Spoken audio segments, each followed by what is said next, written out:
CBN Sustentabilidade Especial, com Milton Jung. Muito bom dia a você, muito bom dia a todos, muito bom dia a todas. Sejam bem-vindos e bem-vindas. Este é o CBN Sustentabilidade Especial, apresentado de Belém do Pará, capital da COP30, que se realizará daqui a um ano, mas que podemos dizer já se iniciou, porque inúmeras conversas têm se realizado e o conjunto desse debate será levado à discussão dos líderes mundiais, dos gestores públicos e privados e para a sociedade. Este CBN Sustentabilidade ocorre durante a Conferência Internacional Amazônia e Novas Economias, uma das atividades que buscam levantar pautas que leve o tema da transformação energética, sustentabilidade e preservação do meio ambiente à frente. Desafios, oportunidades que temos. Para conversar conosco, nós convidamos Isabela Teixeira, que já foi ministra do Meio Ambiente, está conosco aqui ao lado. Raul Jungmann, diretor-presidente do IBRAM, também já foi ministro, também já esteve à frente do IBAMA, ou seja, duas pessoas muito envolvidas com este tema do meio ambiente, da sustentabilidade. Eu agradeço desde já pela gentileza de vocês terem aceitado este convite. Ministra Isabela Teixeira, um bom dia. Bom dia. Bom dia, Raul Jungmann, muito obrigado. Bom dia, Milton Jung, bom dia aos ouvintes. Estou falando aqui de COP30 já daqui a um ano, disse que essa discussão já começou. E essa discussão começa e tem no meio do seu caminho a posse de Donald Trump daqui a pouco. De que maneira isso pode atrasar ou não as pautas de interesse da COP30, ministra Isabela? Bom, acho que a primeira eleição do presidente, a reeleição do presidente Trump certamente tem um impacto no cenário internacional envolvendo a questão climática. Ele é uma pessoa que se posiciona muito claramente distante dessa agenda, né? E ele tem posições muito fortes em torno, por exemplo, da indústria de petróleo, quando essa agenda globalmente já acertou na última reunião em Dubai o que a gente chama de Transition Way, tá, de eliminação de petróleo, e vai ser objeto de debate agora em Baku. Então, o fato de você ter essa reeleição do presidente Trump, uma pessoa que tem uma posição fortemente definida como um defensor das questões climáticas, isso no imaginário político gera, obviamente, inquietações, né?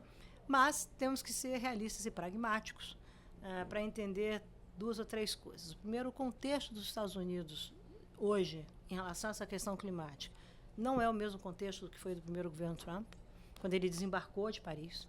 Né? A administração do presidente Biden lançou o IRA, é o chamado Green Deal americano, com investimentos maciços na área de renováveis, com interesses do setor privado muito bem definidos. Tá? Segunda questão, os estados, os entes federativos, né, os estados americanos têm autonomia em relação a isso, então há uma expectativa, como foi no passado, de uma reação dos interesses americanos. E terceiro, os Estados Unidos são um grande vilão da questão climática. Né? Eles foram grandes emissores no passado, ainda são grandes emissores, é o segundo país em emissão, embora esteja avançando de maneira significativa no corte de emissões, mas isso é substituindo o carvão por shale gas e shale oil. Quer dizer, a discussão nos Estados Unidos, como em muitos países do mundo, voltou a ser uma discussão sobre segurança energética e não sobre transição energética. Tá? Você segura, como é que você vai viabilizar a sua autonomia, a sua independência em face da demanda de energia. Então, eu acho que, é óbvio, a gente não sabe como que ele vai, que decisões ele vai tomar, se ele desembarca de Paris, mas eu acho que duas questões estão na mesa. Uma coisa é a agenda das COPs. Isso está definido, isso vai seguir, pode ter prejuízo, pode não avançar como se quer. Outra coisa é que a agenda climática é discutida fora do chamado regime multilateral, além das COPs. A reunião do G20, que o Brasil está presidindo, é um exemplo. Tá? Tem lá a agenda climática e vai continuar na África do Sul. Então, tem aí um importante fórum de debate, que são as maiores economias do mundo, os grandes emissores.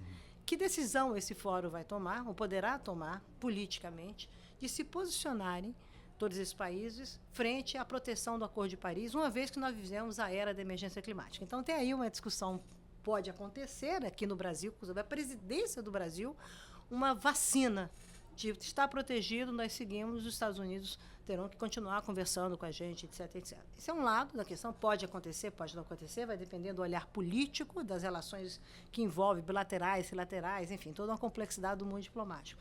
E uma outra questão é a pressão da sociedade global. Porque nós não estamos discutindo, Milton, mais questão climática o problema vai acontecer no final do século. Já está acontecendo. E os Estados Unidos são extremamente vulneráveis. A sequência de furacões, sequência de inundações, isso é uma realidade, não só para os americanos, mas para mim e para a gente. O Brasil, esse ano, é muito ilustrativo sobre isso. O que aconteceu na Espanha, né? Não só em Valência, né? Em Barcelona. Se você vê o aeroporto de Barcelona inundado, é a mesma coisa do Rio Grande do Sul.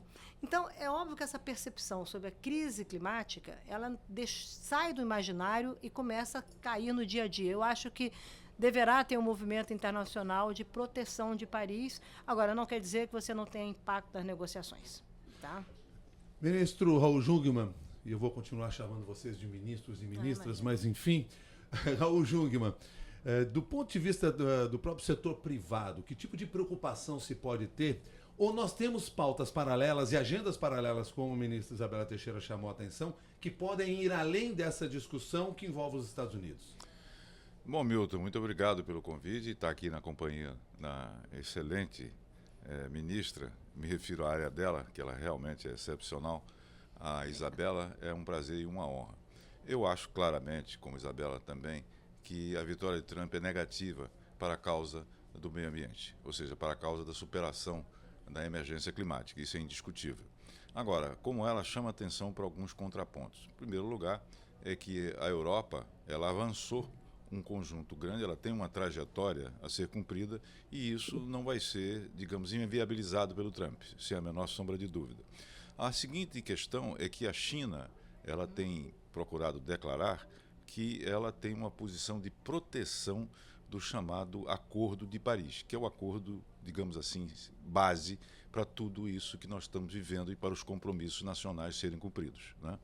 No que diz respeito ao setor privado, ele sabe a essa altura, e o John Kerry, na entrevista que ele nos deu ainda há pouco, de que o custo de não fazer, ele cada dia se torna maior do que o fazer.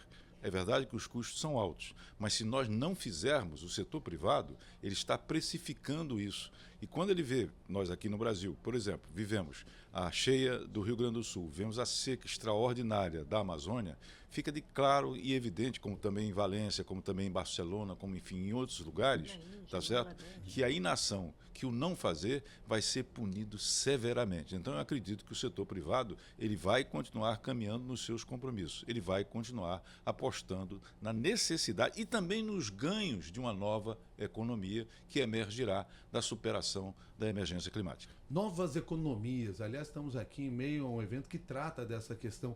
O que vem ser essa nova economia? E ela chega já com o tema da sustentabilidade no seu DNA? Se a gente... O que são novas economias? São essencialmente o desenvolvimento em que você promove uma conciliação com a natureza e que você vai usar de maneira inteligente esse binômio natureza-homem. Em vez de você ter um processo intensivo de degradação, de poluição, de perda de recursos naturais, você vai inteligentemente promover crescimento econômico a partir de novos materiais, por exemplo, para habitação, tá? Usando um alto grau sofisticadíssimo de tecnologia, como geração solar, né? Você tem uma sofisticação tecnológica para fazer energia solar. E adicionar isso do ponto de vista de soluções de mobilidade, que é incrível, e a própria mineração, que está na base desses painéis solares, tem uma outra sofisticação hoje em torno de extrair minérios, processar minérios, definir a tecnologia que você tem o melhor custo, que a gente chama de eficiência no uso de recursos naturais, e traduzir isso num consumo, num produto que leve a um consumo mais barato. As novas economias, ela usam a natureza como aliada. Então, a economia verde, a economia circular, a circularidade é você usar eficientemente os recursos naturais. Você não pode estar num mundo em que a China consumiu de 2011 a 2013 em cimento que os Estados Unidos consumiram no século XX todo. Essa é a dimensão da exploração de um crescimento econômico que tem que ser feito, promover desenvolvimento com racionalidade. Então, isso não é só do ponto de vista dos países que vivem em paz, mas se você olhar o que está acontecendo com as guerras, e também a eleição do presidente Trump terá um debate, um impacto nessas questões, por exemplo, a guerra da Ucrânia e a relação com a Europa, nós estamos, não só, as guerras não são vistas só como elas eram vistas, ou sempre foram vistas como destruição, nós estamos comprando crises adicionais no futuro, tá? Porque você está emitindo muito, então vai custar mais reduzir emissões no futuro. Tá? Vai custar mais, você está menos vulnerável em relação ao climático. Então, as novas economias, elas permitem esse novo olhar. Você tem que saber usar melhor a natureza, você tem que retirar, no caso da crise climática, carbono da atmosfera, não é só cortar emissões. E uma das soluções para isso, 2 soluções estão colocadas na mesa. Fixar carbono nas florestas, né, no solo e nas florestas, que o Brasil tem um grande potencial, ou ir para a questão dos carbon storage, como, por exemplo, os campos depletados de petróleo, que você injeta carbono ali e fixa o carbono, então você já está retirando. O Brasil tem vários campos fechados, tem uma tremenda oportunidade de fazê-lo. E, por fim, eu acho que tem uma discussão também importante, como é que essas novas economias determinam os novos modelos de negócio, como é que elas vão lidar com o chamado risco climático na equação. Você tem que pensar o planeta com 1,5 grau, temperatura média aumentado. As pessoas acham assim, eu dou conta de 1,5 grau. 1,5 grau, isso é a temperatura média nos oceanos. No território é cerca de 4 graus. Tá?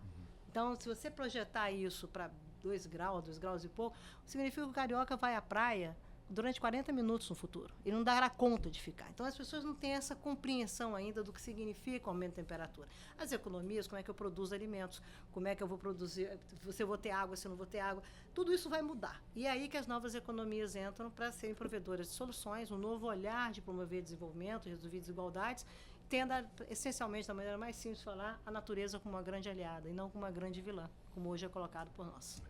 Jugman, considerando essa relação entre as novas economias e a preservação da biodiversidade, e aí olhando a Amazônia, já que estamos falando aqui de Belém, isso faz total diferença. A gente, quando fala de COP30 em Belém, é completamente diferente de uma COP em Dubai, por exemplo. Nós estamos num ecossistema que mostra para nós a importância e a riqueza. Nós estamos no meio da riqueza. Aqui, que iniciativas poderiam melhor unir desenvolvimento econômico e sustentabilidade? Bom, o essencial é que você tenha uma economia que não se baseie em recursos fósseis. Essa é a grande diferença. Por quê? Os recursos fósseis, eles emitem carbono. E emitindo carbono, você evidentemente está acelerando a crise climática. Então, eu diria que talvez a nível macro, a principal medida a ser tomada seria, por exemplo, você estabelecer um preço para o carbono, como foi dito ainda há pouco. Se você estabelecer preço para o carbono emitido, você vai ter 2 eixos que são importantíssimos. Primeiro, você inibir todo o processo de avanço das chamadas energias fósseis que liberam carbono. Em segundo lugar, você vai ter condições de financiar o processo de transição para uma economia limpa, que obviamente ameaça toda a humanidade. A Amazônia está exatamente no centro disso. Nós não vamos conseguir, enquanto país e enquanto mundo, superar a crise energética, a crise climática, se nós não respondermos adequadamente ao grande desafio que a Amazônia nos coloca. Eu entendo que o Brasil nunca teve projeto para a Amazônia. É importantíssimo você inibir o desmatamento, mas você não pode parar por aí. Eu tenho 29 milhões de pessoas que vivem, muitas delas em condições precárias, que vivem muitas delas em condições, inclusive, vulneráveis, e que por isso mesmo, se nós não tivermos saída em termos de emprego e renda, e que esse emprego e renda seja a nova economia, que não emita carbono como a economia clássica ou industrial, por exemplo, nós não vamos estar respondendo efetivamente a esse desafio. Por isso a importância dessa conferência, que reúne absolutamente todos os setores que têm preocupação e que têm como contribuir para exatamente a solução do desenvolvimento sustentável na Amazônia. Porque se nós conseguirmos convergir as diversas perspectivas, diversas visões, afinal, aqui estão representados tribos indígenas, as populações originárias, as comunidades ribeirinhas, os quilombolas, mas também os empresários, os militares, os ambientalistas, a academia e as autoridades. Sem a menor sombra de dúvida, nós não vamos conseguir enfrentar esse desafio, que é, sobretudo, de o Brasil ter um projeto para a Amazônia, e esse projeto tem que ser desenvolvimento sustentável, né? E isso contribuirá, sem a menor sombra de dúvida, de forma altamente positiva, para que a gente consiga, portanto, superar esse desafio imenso, que é o desafio que ameaça a todos nós e as futuras gerações. Então, a COP30, ela pode significar, Isabela, como você muito bem chama a atenção, a possibilidade a ser concretizada do Brasil liderar esse movimento, porque ele tem condições de fazê-lo. Por isso, a COP da Floresta, ela representa também a COP da Esperança, que aqui a gente consiga convergir e encontrar soluções efetivas e necessárias, e não caminhar de lado. Muitas vezes eu percebo as COPs acontecendo com pequenos avanços incrementais e caminhando de lado, enquanto que nós estamos subindo de escada, por assim dizer, a crise está subindo de elevador. Isso tem que parar. Ministra, eu falei lá no início que a COP30 já começou, nas discussões que nós temos aqui. COP30 passa pelo G20, que é logo ali? A questão climática passa por todos os like-minded blocks hoje. O G20 é um deles. Esses arranjos de cooperação em torno de interesses comuns, convergência de interesses, são consensos. O G20 é o grupo mais importante da economia do mundo, reúne, né, as 20 economias mais importantes do mundo e também os maiores emissores. Então, o problema está ali. A solução não necessariamente passará somente pelo G20. Tá? Se você virar a agenda e falar assim, que países são capazes de prover soluções no curto prazo, que têm alternativas para, por exemplo, lidar com a transição energética, não são dependentes do combustível fóssil, você vai ver que você muda o jogo. O Brasil é um deles. O Brasil é um país que está dos dois lados da história.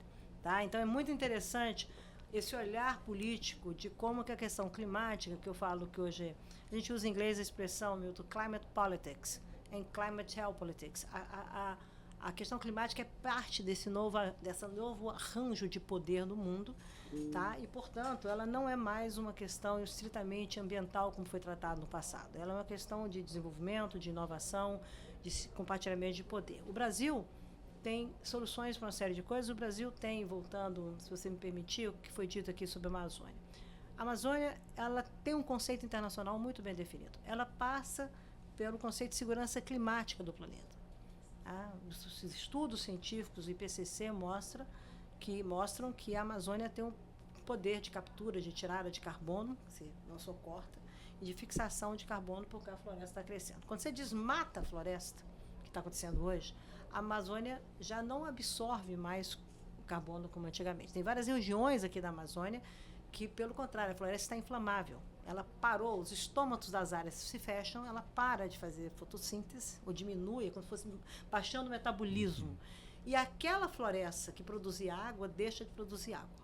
Então, olha que interessante, não é só a floresta, enquanto a floresta em si é a biodiversidade. As funções ambientais que a floresta exerce e da segurança climática para o planeta, a segurança climática para o Brasil, inclusive segurança hídrica, começam a ficar vulnerabilizadas no processo. Então, a importância desse debate sobre clima e natureza é que o Brasil precisa ter um conceito, não é só um projeto, precisa ter um conceito sobre a Amazônia, as várias Amazônias, porque se eu vou discutir infraestrutura, a Amazônia é um lugar enorme, com 27, 28 milhões de pessoas espalhados, sem infraestrutura, sem logística, com baixíssima renda, com índice de pobreza e com menor IDH e melhor contribuição para o PIB do Brasil. E o crime organizado, né? E o crime organizado presente. São 60%, quase 60% do território brasileiro. Os brasileiros não conhecem a Amazônia. Tá? E os amazônidas olham para o Brasil, tipo, nós somos provedores de uma série de coisas para vocês e não nos beneficiando. Se você quiser fazer qualquer debate na Amazônia hoje sobre infraestrutura e logística, o mundo cai. Faz no Paraná, o mundo não cai. Faz em São Paulo, o mundo não cai. Aqui cai. É óbvio que nós precisamos ter outro olhar, nós precisamos entender as demandas e isso dialoga também com o conceito internacional. Então, a questão climática, que é uma questão de desenvolvimento, de inovação, de política, no sentido de politics, e também uma questão de geopolítica, ela veio para ficar. Não adianta, gente. Você pode até discutir que não é o homem que causa. Tudo bem, eu tomo um chopp com você e a gente fica batendo papo. Mas a realidade é que, como ele disse, nós vamos estar expostos a riscos e vamos ter que pagar cada vez mais para a nossa segurança. O que está acontecendo? Eu vou dar um exemplo muito rápido. A crise, você pegar a energia elétrica em São Paulo, uma cidade, país, que começou a ventar muito em São Paulo, né? Saiu do padrão. Esse ano nós temos ventanias, chuvas monumentais em São Paulo, né? A consequência é que parte da população, milhares de pessoas ficam sem energia elétrica. Você acha que isso é um problema somente de um contrato, ou de uma má gestão, etc., ou a concessão, a visão não levou em consideração que nós vamos ter cada vez mais uma frequência acentuada de eventos sistema. Vai chover, vai ventar, etc. E o arranjo de gestão de fornecimento de energia elétrica para São Paulo não está alinhado com a demanda, com como é que a natureza vai te impor risco. O que é isso? Isso é mudança climática. Isso não é mudança climática de COP, isso é mudança climática da Dona Maria. A Dona Maria vai entender que a carne dela vai se perder, o refrigerador vai se perder, porque tem algo acontecendo diferente. Se a gente não abrir a cabeça para discutir isso de outra maneira, as COPs podem fazer isso, a Amazônia pode fazer isso, mas o Brasil deve entender que nós somos um país vulnerável à questão climática e mudarmos a nossa relação no que discute os nossos direitos e as nossas obrigações sobre isso. E eu, do ponto de vista da comunicação, gosto muito quando a gente traz para essa realidade das coisas. Por exemplo, a praia do Carioca, que vai se tornar impossível, a carne da Dona Maria, porque aí as coisas começam a tocar no nosso cotidiano, no nosso dia a dia. Dentro da área que o senhor tem atuado, Raul Jungmann, eu queria entender o seguinte nesse momento. Porque o quanto o combate ao garimpo ilegal e a outras atividades criminosas na Amazônia se faz fundamental nesse processo, até para que o setor possa explorar a riqueza que se tem nessa área, porque me parece ser o grande ouro, entre aspas, porque não é só ouro, que nós teremos a partir de agora como produto. Quando eu assumi o IBRAM, Milton, eu percebia na imprensa uma grande confusão entre garimpo ilegal e mineração. Eu então chamei os nossos associados e isso tem que ser radicalmente destruído, porque nós não somos criminosos. O garimpo ilegal está ligado ao crime organizado, ao PCC, ao Comando Vermelho. O garimpo ilegal joga mercúrio no rio, o garimpo ilegal prostitui crianças e jovens indígenas, o garimpo ilegal está aliado à narcodeflorestação, o garimpo ilegal é um caso de polícia, de cadeia. Nós somos um segmento econômico. Então nós vamos ter que desambiguar isso e mais, não vamos falar só isso. Nós vamos bater de frente com eles. Então nós fomos ao Banco Central pedir uma fiscalização, porque você tem o ouro ativo financeiro e o ouro mercadoria, tá certo? Nós fomos à Receita Federal pedir a nota fiscal eletrônica para você rastrear e chegar à origem do ouro de sangue, né? O ouro que depreda a Amazônia. Nós fomos também pedir o fim do chamado Instituto de Boa-Fé. Existia uma coisa simplesmente algo absurdo, que é o seguinte: vamos supor que eu te vendo ouro, tá certo? Você tem que partir do princípio que aquele ouro é legal. Como? Não sei. Por quê? Com base em quê? Tá certo? Não pertencemos à mesma igreja, não rezamos do mesmo credo. Isso não faz nenhum sentido. Então assumimos isso radicalmente. Tanto que a gente pediu investigação das DTVMs, são as corretoras que fazem a lavanderia do ouro e que mandam para fora. O Brasil produz alguma coisa como 102 mil toneladas, tá certo, de ouro. Né? Então, metade disso, 51, é ilegal. Então, nós fomos à CVM denunciar essas corretoras e elas nos processaram. E eu encaro esse processo como uma medalha, porque nos honra que eles estejam do outro lado, não tem a menor sombra de dúvida a esse respeito. Né? E fizemos mais. Nós resolvemos, então, criar... como eu disse, nós temos que abraçar a Amazônia, nós temos que ter responsabilidade com a Amazônia. E para você ter responsabilidade e conseguir mudar as coisas, você não faz sozinho. Então, nós abrimos isto aqui, é algo que não é da mineração. Quem promove é a mineração, mas não é da mineração. Nós não estamos aqui para fazer negócio. Nós não estamos aqui visando lucro. Não tem nada aqui dentro que tenha a ver com negócio. Aqui a questão é, sobretudo, a proteção da Amazônia. Agora, para fazê-lo, você tem que chamar a sociedade, você tem que chamar os povos indígenas, você tem que chamar as autoridades, você tem que chamar os militares, que são importantíssimos na Amazônia, você tem que chamar as empresas para isso aqui. Então, elas estão todos aqui participando e nós temos simplesmente o mesmo nível de igualdade. Nós falamos igual aos outros. Não é pelo fato que a gente promova que a gente tem qualquer diferencial, não. Porque se a gente fizesse, isso aqui fracassaria. Aqui é preciso ter a palavra de todos. Aqui todos precisam ser respeitados. Todos têm que contribuir. E o que você está vendo é exatamente o que aconteceu no ano passado, está se repetindo aqui e nos deixa extraordinariamente alegres. É que as pessoas estão convergindo, as pessoas estão discutindo crime organizado, estão discutindo economia circular, estão discutindo economia orgânica, estão discutindo mercado de carbono, estão discutindo as cidades também, que é importantíssimo. É importantíssimo. Não é só a questão da floresta, é claro que ela é extremamente importante. E um outro aspecto também é que aqui nós queremos a fala do Amazônida. É fundamental, claro que pela Amazônia, tá certo? Mas também a partir da Amazônia. A Isabela chama sempre a atenção que não é só a Amazônia que fale. O Brasil também tem que falar, ou seja, é um diálogo. E isso aqui é uma grande promoção de um diálogo. Aqui a academia paraense, aqui os indígenas e tudo mais estão todos falando, mas também o Brasil está falando aqui dentro e nós estamos dialogando para encontrar uma solução. Quando o senhor está se referindo, falamos aqui dentro, é porque nós estamos apresentando este programa, esse CBN de Sustentabilidade, diretamente da Conferência Internacional Amazônia e Novas Economias, em Belém do Pará. Por isso fala e ressalta a questão de ser aqui dentro. Ministra Isabela Teixeira, como fazer a exploração dessa riqueza respeitando o espaço dos povos originários? Eles terão fala nessa discussão? E aí eu estou falando de uma discussão mais ampla que o Brasil está fazendo da questão ambiental? Devem ter. Devem ter uma coisa, eles terão... Espero que sim, tem tido. Eu acho que há uma mudança no Brasil, com a própria decisão perdão, do presidente Lula de alçar um status ministerial à discussão dos povos tradicionais, dos povos indígenas, mas é preciso criar os espaços políticos para isso. Não adianta só escalar o time, tem que jogar e tem que ganhar, né? Então, eu acho que há também uma questão importante, que é o amadurecimento político desses movimentos no Brasil. Sem dúvida. Tá? Nós temos que dúvida. reconhecer isso. Não se tratam mais de movimentos de militância. São movimentos muito organizados, amadurecidos do ponto de vista político, com clara compreensão sobre os seus direitos no processo. É claro que muitos deles têm ativismos, etc. Isso faz parte da democracia, absolutamente. Mas vieram para exercer o seu papel político e dentro de espaços também políticos definidos, tanto que tem representatividade no Congresso Nacional, legitimamente eleitos, né? Isso é muito interessante. Eu estou nessa área ambiental há mais de quase 40 anos, né? Eram completamente fora do debate. Tá? A Amazônia, olha, são os indígenas do Brasil, né? Não é só da Amazônia. Mas me permite, claro, só.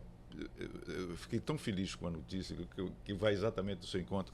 Nós recebemos convite das principais entidades indígenas, uma das principais entidades indígenas, para dialogar sobre a Amazônia, o setor mineral brasileiro.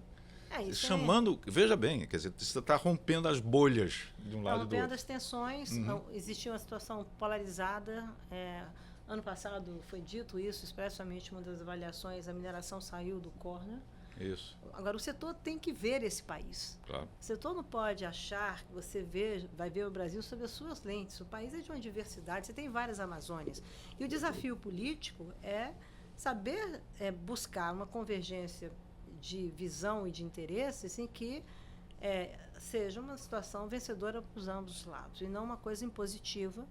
Agora, existem situações de conflitos declarados. Quer dizer, é claro, por exemplo, o artigo 231 da Constituição brasileira autoriza a mineração em terra indígena. Sim. E isso não é um assunto claramente ainda amadurecido, na minha opinião, em todos os segmentos dos movimentos econômicos, sociais e de populações tradicionais.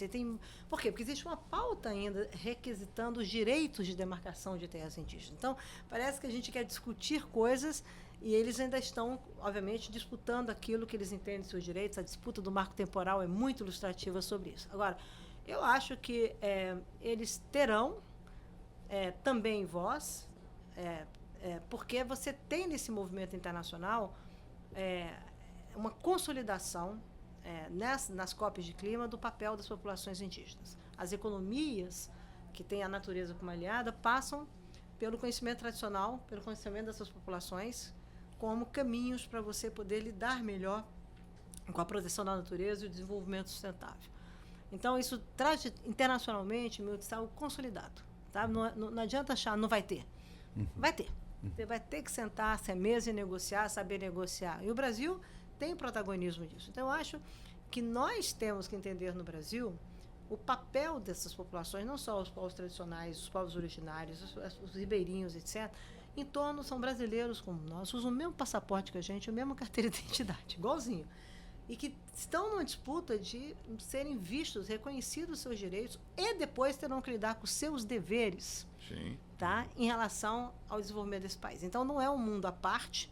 Eu não gosto dessa ideia de que eu tenho uma Amazônia à parte do Brasil, que eu tenho uma constituição à parte. Não, nós estamos discutindo brasileiros com os brasileiros, tá? E pelo Brasil. E eu acho que esse amadurecimento, comparativamente olhando a história, é uma realidade. E essa conferência, se comparar ano passado, o que está acontecendo agora, hoje, um ano depois, né, que você tem um espaço, como foi dito, não é uma conferência da mineração, para discutir o setor mineral. Você faz isso no Exfibran, você faz o que você quiser fazer. Mas aqui vem cá, como é que a gente discute a Amazônia? Né? E como a gente discute o Brasil, como é que a gente discute uma coisa que eu sempre falo, a Amazônia põe o Brasil no mundo, tá? A Amazônia desmatada, fragmentada, sem o reconhecimento dos direitos dos povos tradicionais e dos povos originários, tira o Brasil do mundo. Então, é tão simples quanto isso. O mundo contemporâneo enxerga de maneira muito mais ampla uma disputa que é há muitos anos, mas que hoje se consolida, no meu entendimento, de uma maneira mais madura, como um movimento político legítimo, bem estruturado, com capacidade de diálogos, e que nós temos que saber procurar os caminhos para convergir e para poder buscar a solução. Para fechar aqui essa nossa conversa, ministro Raul Jungmann, uma fala final do senhor mostrando o que se pode ter de legado ambiental a partir de debates como estes que nós estamos tendo no Brasil nesse momento e no estágio em que estamos. Eu acho que o grande solvente das bolhas, da polarização que nós estamos vendo no Brasil, Milton, e no mundo, é a democracia. E por que eu estou dizendo isso? Porque eu ainda há pouco citei esse exemplo do que nós recebemos com imensa alegria. Um convite de entidades indígenas para sentar e discutir a Amazônia. Isso não seria possível antes. E isso começa a ser possível hoje.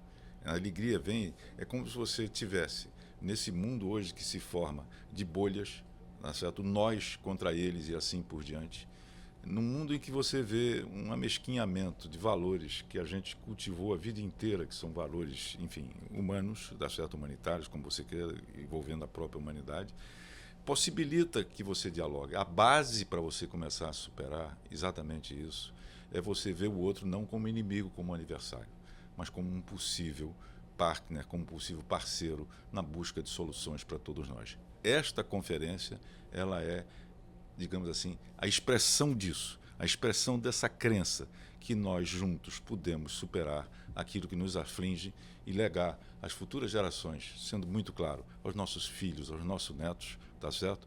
Um ar, uma terra, uma água, pelo menos igual a que nós recebemos, e não cometer essa tragédia moral que é legar às futuras gerações uma terra, um ar e uma água pior do que nós recebemos. É trair as futuras gerações, é trair o futuro. E isso aqui é exatamente o contrário disso. Aposta o contrário disso, que nós podemos sim legar algo melhor para futuras gerações e para a humanidade.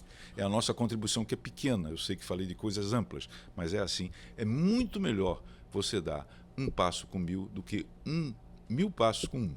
A gente faz essa opção.